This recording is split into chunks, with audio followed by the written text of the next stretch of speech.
Symposium is inside. Everything inside. Yes, but the main part is.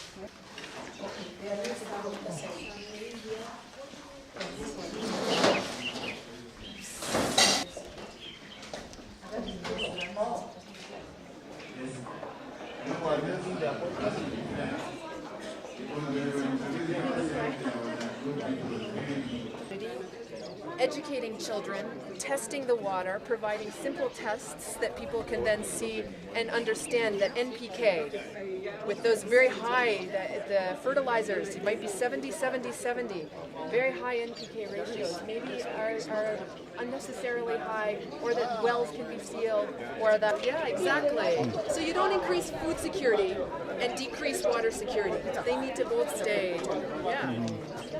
Thank you. As to the materials of the metal, we selected 3 locations in southern Ethiopia. These are Otava and Benyadoli.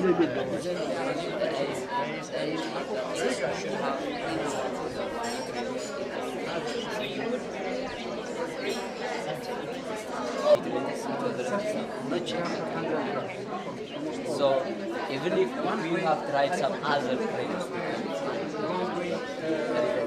to promote the newly introduced even if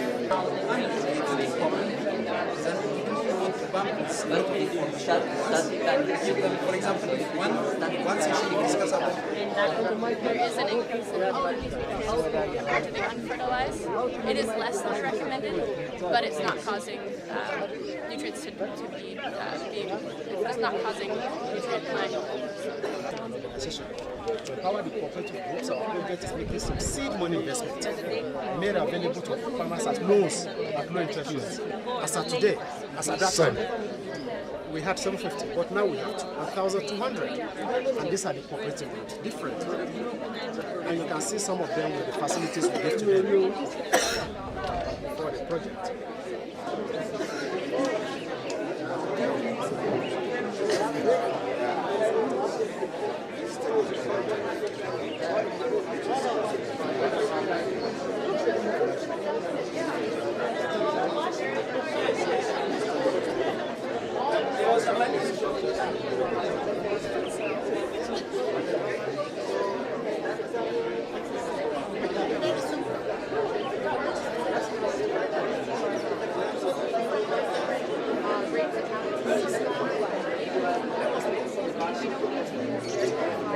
What we see, particularly this symposium, zeroing in on, we're going to leave to this team, is not really addressing the issues of production, but rather addressing the issues of research to support profitable agricultural value chains.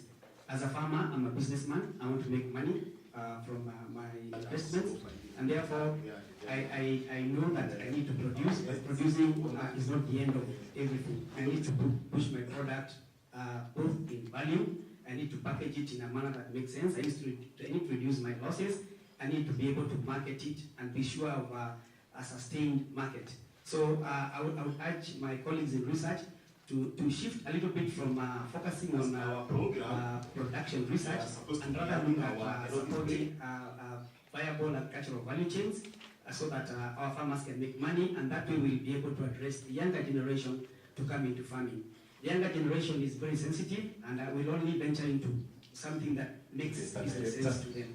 Otherwise, as a continent, we face the real challenge of a farmer population that is dying off, and we really need to look at that and get our younger people attracted to farming, into farming, and this will only happen if we have appropriate recommendations, appropriate innovations that will see us be able to maximize and optimize farming as a business in Africa. We clearly, for food security, we clearly have to scale up better nutritional practices. Really pleased that they all made it on time. We understand the year started projects and meetings and innovate. It's as simple as that. We know the nutritional science. And some of the work we've supported on nutrition suggests that if you want to change nutrition, you better work with health programs. Okay, agricultural science has a role to play in this, but it's not central. And this does that the governance committee is sitting to make decisions. We have to find ways of working with health programs and maybe with not-for-profit private sector actors who are also interested in improving nutrition, with the state, and with some private sector. Challenging you to think about scaling up. How can you take your results, your finding to scale? That to me is a very, and I'm happy we're having this symposium. And simply producing more food and certainly more carbohydrates isn't going to crack it. Secondly, how do we work with the private sector? I'm not sure we have answers for that. We've certainly got lots of questions, contextualized questions, but you know, what kinds of technical questions are they going to need to be answered before they can take your research and scale it up through their supply chains and their outreach and extension systems. Secondly, what public goods need to be created in order for the public and the private sector to be able to function effectively together? Failures of collective action, failures of provision of public goods limit the business environment more than anything else on this continent. Okay?